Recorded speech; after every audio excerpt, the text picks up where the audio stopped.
Hello friends, आपका मेरे YouTube channel Lalita शोकुंत पर स्वागत है। Today we are discussing about our topic working of multiplier. That's mean कि मल्टीप्लायर कैसे वर्क करता है। तो मल्टीप्लायर में हमने देखा था कि हम क्या करते हैं, स्टार्टिंग में क्या किया जाता है, इन्वेस्टमेंट में इंक्रीज करते हैं।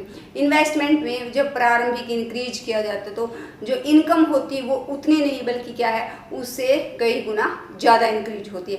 तो कितनी इंक्रीज होगी ये कौन बताता है, हमारा मल्टीप्लायर बताता है।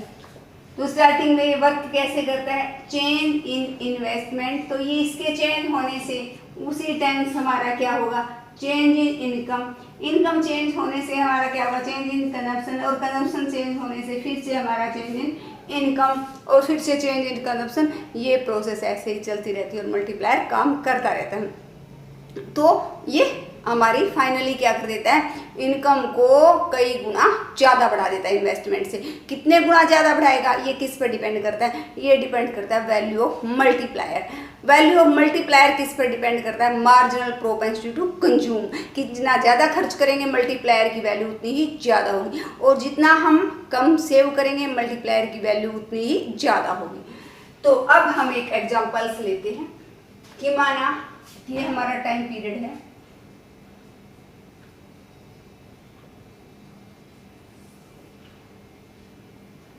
चेंज इन इन्वेस्टमेंट, इससे हमारा change in income, change in consumption और चेंज इन सेविंग।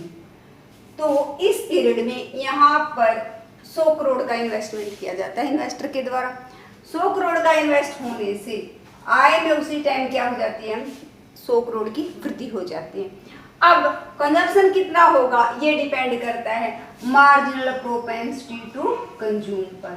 यदि ये है हमारी 1/2, मार्जिनल प्रोपेंसिटी टू कंज्यूम क्या है हमारी 1/2, इसका मतलब क्या है 0.5, 0.5।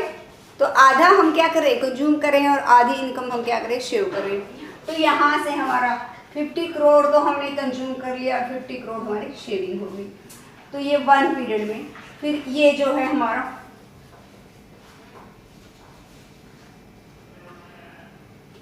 ये जो 50 करोड़ थी ये इस नेक्स्ट टाइम पीरियड में यहाँ आकर क्या होगी, हमारी इनकम होगी। क्योंकि एक व्यक्ति ने जो खर्च किया वो क्या होगी, किसी दूसरे व्यक्ति, ये इनकम होगी।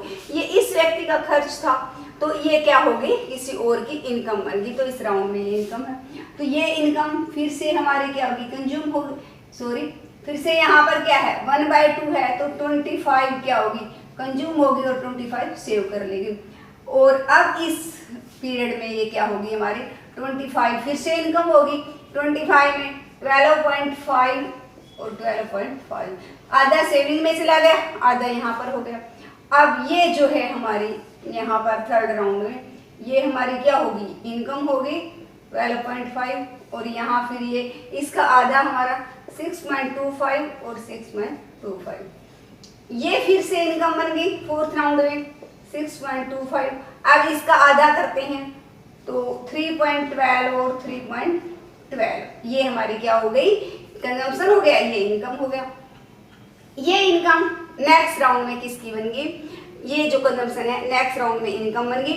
तो 3.12 था तो इसका आधा करते हैं 1.56, हमारी क्या हो गई 3.12, 1.56 हमारा कंजम्पशन हो गया, और ये हमारी 1.56 हमारा क्या हो गया, सेविंग हो गया। कहने का मतलब एक व्यक्ति खर्च करता हो दूसरे की इनकम हो जाती है, और दूसरा खर्च करता हो तीसरे की इनकम हो जाती है। इस प्रकार ये राउंड बाय राउंड चलती रहती है। लेकिन हमारी डिपेंड करता है कि हम खर्च कितना करेंगे, ये डिपेंड करता है MPC। MPC क्या होता है, change in consumption by change in income. की आय में चेंज होने से हम कितना हिस्सा खर्च करते हो, आय में 100 करोड़ का चेंज हुआ, आधा खर्च करे, इसका मतलब 50 करोड़ हमने खर्च किया, और 50 करोड़ हमने क्या कर लिया, सेव करके रख लिया। तो उसी प्रकार से ये जो 50 करोड़ है किसी की का कंजम्पशन था, ये नेक्स्ट राउंड में किसी की इनकम होगी, फिर यहाँ पर आधा चला गया, और उसी प्रकार से ये प्रोसीजर हमारी चलती रहती है। तो जिस प्रकार से हमने कहा 1.56, तो ये नेक्स्ट राउंड में हमारा इनकम होगी 1.56। अब 1.56 क्या करेंगे, तो 0.78 और 0.78, फिर ये हमारी 0.78 आ गई। अब 0.78 का आधा करें तो 0.39 और 0.39, नेक्स्ट राउंड में 9 राउंड में 0.39 हमारी क्या होगी, इनकम हो गई। और कंजम्पशन इसका आधा करते हैं तो 0.20 हम लिख सकते हैं, क्योंकि वो 40 हो गया, 120 यहाँ चला गया। अब क्या हो गया हमारा जो चेंज इन इन्वेस्टमेंट, आगे तो हमने किया ही नहीं, 9 राउंड तक हमारा चल रहा है। आगे एक बार प्रारंभिक निवेश किया तो ये बता रहा है कि उसी टाइम से हमारी इनकम नहीं होती दुगुनी तिगुनी। हमने कहा मल्टीप्लायर की value k is equal to क्या है, 1/1 minus 1/2 is equal to 2। k की मल्टीप्लायर की वैल्यू कितनी है, 2 है। तो इसके फलस्वरूप इनकम में कितना चेंज होगा, इनकम में 100 करोड़ जो इन्वेस्टमेंट किया है उसके फलस्वरूप इनकम में 200 करोड़ की वृद्धि होगी। लेकिन ऐसा नहीं 100 करोड़ का इन्वेस्टमेंट किया उसी टाइम से होगी, नहीं। ये देखो कितना टाइम पीरियड में हम जाना पड़ा है कि वो आधा सेविंग कर रहा है, फिर वो इनकम बढ़ी, फिर कंजम्पशन बढ़ा, फिर इनकम बढ़ी, इस प्रकार से यहाँ तक आते आते अब चेंज इन इनकम है तो ये हमारी क्या होगी 2200 करोड़ की। 100 करोड़ इन्वेस्टमेंट किया था तो इन्वेस्ट मल्टीप्लायर क्या था 2 था, ये 200 करोड़ हमारी इनकम हो गई। अब ये कंजम्पशन आधा कंज्यूम कर रहा था, आधा इन्वेस्टमेंट कर रहा था, तो ये 100 करोड़ तो यहाँ आ गई और 100 करोड़ यहाँ आ गई। तो इस प्रकार से प्रोसेस कार्य करता है। तो वर्किंग ऑफ मल्टीप्लायर ये है कि ये वर्क ऐसा नहीं कि यहाँ कर दिया अचानक ही जितना मल्टीप्लायर था यहाँ ही 200 करोड़ बढ़ गई, नहीं। ये एक प्रोसीजर है कि पहले इनकम में चेंज हो, इन्वेस्टमेंट करने से पहले इनकम में चेंज होता है, फिर कंजम्पशन में चेंज होता है, फिर इनकम में चेंज होता है, फिर कंजम्पशन में चेंज होता है। इस प्रकार ये प्रोसेस चलती रहती है और लास्ट में जितना मल्टीप्लायर आएगा उतना ही बढ़ा देती है। तो चेंज इन इन्वेस्टमेंट हमारा 100 करोड़ था और ये हमारा 200 होगी, तो मल्टीप्लायर 200/100 इज इक्वल टू हमारा क्या हो गया 2 है, तो मल्टीप्लायर 2 था। इस प्रकार से यदि हमें ऐसा कोई क्वेश्चन पूछा जाता है कि वर्किंग ऑफ मल्टीप्लायर है, मल्टीप्लायर किस प्रकार से कार्य करता है, तो हम बताएंगे कि मल्टीप्लायर इस प्रकार से कार्य करता है। लेकिन हमें खुद का ये एग्जाम्पल देना होता है तो हम क्या करेंगे, जो MPC है उसको सोच समझ कर लेंगे। ऐसा नहीं है कि हाफ 1/2 ले लिया तो सीधा ही है कि हाफ हम उसमें कर देंगे, हाफ हम उसमें कर देंगे। लेकिन 0.75 ले लिया तो फिर वो ध्यान रखना पड़ेगा, वो आधा आधा यहाँ नहीं करना। 0.7 में हमारा क्या है, यहाँ हम इनकम का 75%, यहाँ 25% रखेंगे। तो अब माना MPC हमारी क्या हो, यदि ये वर्क कैसे करेगा, MPC इज इक्वल टू 1 है। हम छोटा सा एग्जांपल लेंगे, यदि हमें अपनी तरफ से समझाना। MPC यदि 1 है तो डेल्टा C क्या होगा, डेल्टा C भी क्या होगा 100 करोड़ और डेल्टा S क्या होगा नथिंग, क्योंकि सारी की सारी इनकम को हमने क्या कर दिया, खर्च कर दिया। तो ये अब 100 करोड़ नेक्स्ट राउंड में यहाँ आ जाएगा, फिर ये यहाँ चला जाएगा, ये वाला ये यहाँ आता जाएगा। तो ये जो प्रोसीजर है वो क्या चली जाएगी, हम 2-3 करने के बाद डैश डैश इन्फिनिटी अनंत काल तक यहाँ कुछ भी नहीं होगा, क्योंकि सेविंग लेवल जा ही नहीं रहा। जितनी की जितनी इनकम थी हम सारी की सारी क्या कर रहे हैं, कंज्यूम कर रहे हैं, तो वो आय बनती जाएगी, फिर कंजम्पशन में, फिर आय में। इस प्रकार से ये प्रोसीजर अनंत काल तक चलता रहेगा। उसी प्रकार यदि हमारी MPC क्या हो 0 हो तो ये देखो ये क्या अनंत काल तक चलेगा। तो ये फर्स्ट राउंड में सारा कुछ खत्म है।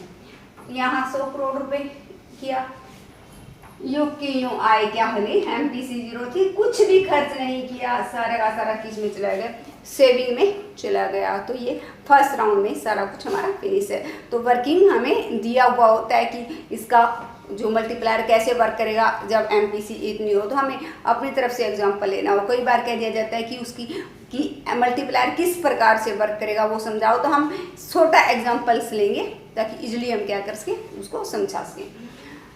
अब है कि मल्टीप्लायर 2 तरह से कार्य करता है। एक तो होता है forward working, forward working of multiplier, way forward process of multiplier. तो मल्टीप्लायर की तो फॉरवर्ड होती है, एक होती है backward process of multiplier. Forward में क्या होता है, इन्वेस्टमेंट में चेंज करते हैं हम तो उसके फलस्वरूप इनकम में कई गुना ज़्यादा वृद्धि होती है। कितने गुना ज़्यादा होगी ये डिपेंड करेगा मल्टीप्लायर पर। तो जिन देशों में मार्जिनल प्रोपेंसिटी टू कंज्यूम ज़्यादा है वहाँ पर मल्टीप्लायर की वैल्यू क्या होती है, ज़्यादा होती है, और वहाँ पर इन्वेस्टमेंट करने से जो आय में चेंज होगा वो क्या होगा, बड़ा होगा। तो इस प्रकार से हम इसको एक डायग्राम के द्वारा समझाएंगे। इस साइड हमने लिया इनकम, इस साइड हमने लिया इन्वेस्टमेंट। तो 45 डिग्री के द्वारा हम क्या दिखाएंगे, इनकम या एएस, एवरेज जो एग्रीगेट सप्लाई। तो ये हमारी एग्रीगेट सप्लाई है, ये हमारी एग्रीगेट डिमांड है। अब यहाँ हम क्या कर देते हैं, चेंज इन इन्वेस्टमेंट, 10 करोड़ का इन्वेस्टमेंट एक्स्ट्रा कर देते हैं। तो ये देखो पहला इक्विलिब्रियम लेवल ये था और हमारा OY इनकम थी। अब क्या हो गया, 10 करोड़ का इन्वेस्टमेंट और इंक्रीज कर दिया गया, बढ़ा दिया गया। तो इसके फलस्वरूप क्या हुआ, हमारा इन्वेस्टमेंट में वृद्धि हुई है। तो इसके फलस्वरूप देखो आय में क्या हुई, ये वृद्धि इतनी थी, ये चेंज इन वाई क्या है हमारी ज़्यादा है, ये इससे दुगनी है। दुगनी है इसका मतलब मल्टीप्लायर की वैल्यू 2 है तो ये इससे दुगनी होगी, मल्टीप्लायर की वैल्यू 3 होगी तो उससे 3 गुनी हो जाएगी। तो डिपेंड करती कितनी बढ़ेगी, ये डिपेंड करता है मल्टीप्लायर की वैल्यू पर, और मल्टीप्लायर की वैल्यू डिपेंड करती है MPC पर कि इन आय में जो वृद्धि हुई है उसके फलस्वरूप हमने कंजम्पशन को कितना इंक्रीज किया है। तो जिन कंट्रीज में MPC ज़्यादा है वहाँ ये इंक्रीज ज़्यादा होगा, और जिसमें MPC कम है वहाँ ये चेंज क्या होगा, कम होगा, चेंज इन इनकम। तो ये तो फॉरवर्ड प्रोसेस थी कि हमने कंजम्पशन किसको, इन्वेस्टमेंट को बढ़ाया और आय से कई गुना ज़्यादा बढ़ गई। अब एक इसकी हम करते हैं बैकवर्ड प्रोसेस ऑफ मल्टीप्लायर। तो बैकवर्ड में क्या होता है कि हम इन्वेस्टमेंट को कम करते हैं तो आय क्या हो जाती है, उससे कई गुना ज़्यादा कम हो जाती है। तो हम इसी डायग्राम में इसको कर सकते हैं।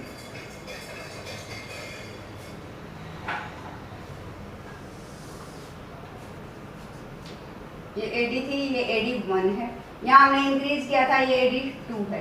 जो यहाँ हमने कम कर दिया कि इन्वेस्टमेंट पे इतनी कमी की है लेकिन आय में क्या हुई, इतनी कमी हो गई है।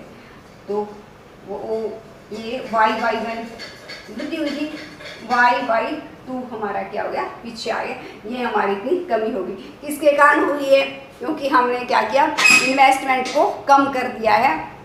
इन्वेस्टमेंट में कमी होने से आय में उससे कई गुना ज़्यादा क्या हो गई है, कमी हो गई। ये कितने गुना ज़्यादा कमी होगी, ये हमारा किस पर डिपेंड करेगा, ये मल्टीप्लायर पर डिपेंड करेगा। तो ये 2 गुना कमी हुई है तो इसका मतलब मल्टीप्लायर क्या है, 2 है। तो इस प्रकार से दोनों ही तरह से ये कार्य करता है, फॉरवर्ड और बैकवर्ड, 2 धारी तलवार की तरह कार्य, आगे भी कार्य करता है पीछे भी। आगे कार्य कब करेगा, जब हम इन्वेस्टमेंट को इंक्रीज करेंगे, और पीछे कार्य कब करेगा, जब हम इन्वेस्टमेंट को डिक्रीज कर देंगे, कम कर देंगे। तो इस प्रकार से ये हमारा क्या था, वर्किंग ऑफ मल्टीप्लायर था कि मल्टीप्लायर कैसे कार्य करता है। तो फ्रेंड्स नेक्स्ट हम लेक्चर में हम नेक्स्ट टॉपिक्स जो है वो कंसिडर करेंगे।